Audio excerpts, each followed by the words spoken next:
It's time to make some dinner. So, we're going to fire this up and first saute some onions and peppers. Oil. Let's get the heat down, I guess.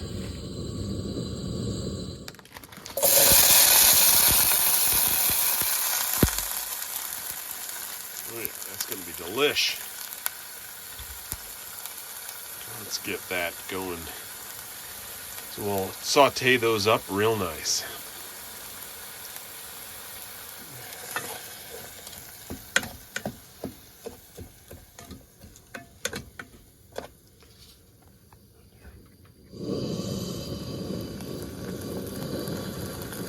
Now let's get that heat going. Heat seems a little uneven. Yeah, I'll have to figure it out. You know what? I'm going to put on my diffuser plate. Hang on a sec.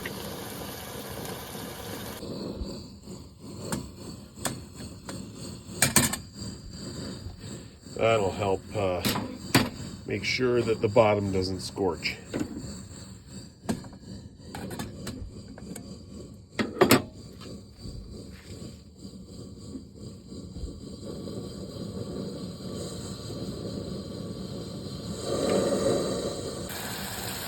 Oh, this is going to come out real nice.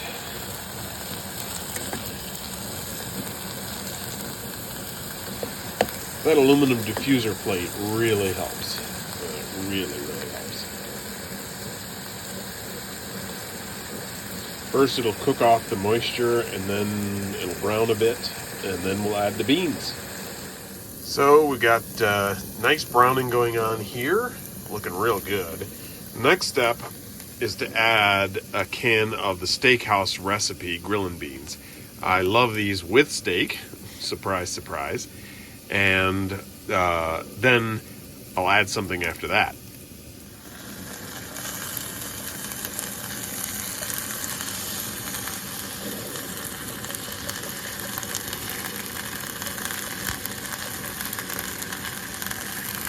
Nice.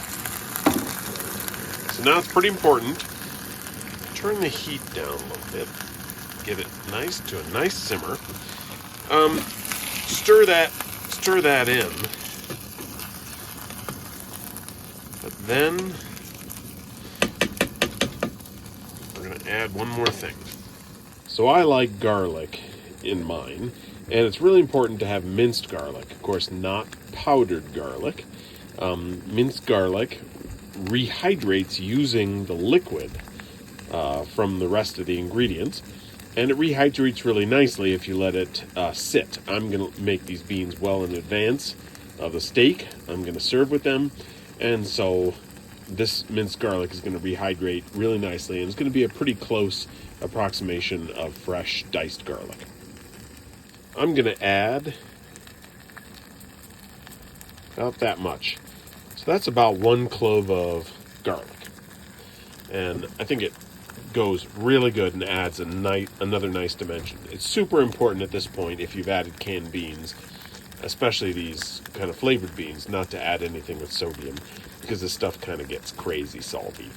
And so everything else I've added doesn't have any salt, and so that's why it comes out really nice.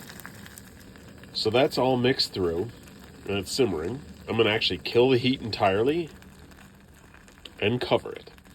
And it can just sit there, and the garlic can rehydrate and the flavors can distribute while I cook the steaks.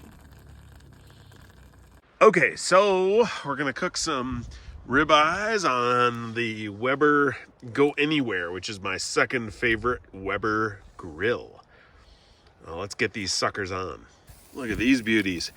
Okay, so these are totally unseasoned, so I'm actually going to use something that I really love, especially on briskets. I'm going to season them real good. These are pretty thick ribeyes. I hope you can see that. And we'll season them up good while they cook. It won't penetrate, but I'm actually going to add some blue cheese butter at the end. These are coming along really nice. Just want to make sure the outside gets nice and charred without burning too bad, but these ribeyes are going to be gorgeous. So now what I've done to make sure because these were quite thick, I'm just putting the coals to one side, stacking the steaks, and I'm going to let them essentially roast until they're perfectly done. I'll just put the lid on here. And those little beauties can cook. So you've got the air coming in through the bottom vents here, and then it comes up here. Notice that vent is closed, comes out that vent, so it flows across the steaks.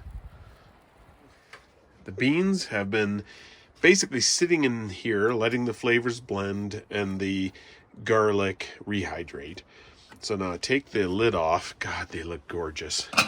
Really nice. So now all I'm going to do is take the beans out of there, fire up the burner, and make sure they're nice and hot for when we serve them.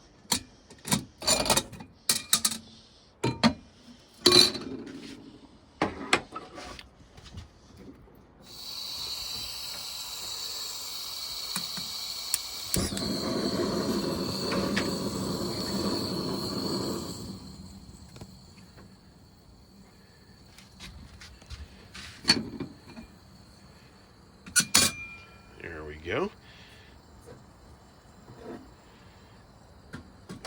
Simmer plate in. And all I'm going to do, the steaks are about to come off the grill. I'll basically just let those sit on a flame for about 1 minute. They're already warm. I'm going to just raise the temperature a little bit, and I'm going to turn off the burner in about 1 minute and then serve them with the steaks. Tell me that isn't nice looking. So that's blue cheese butter compound with the baked beans that we made. It's going to be delicious.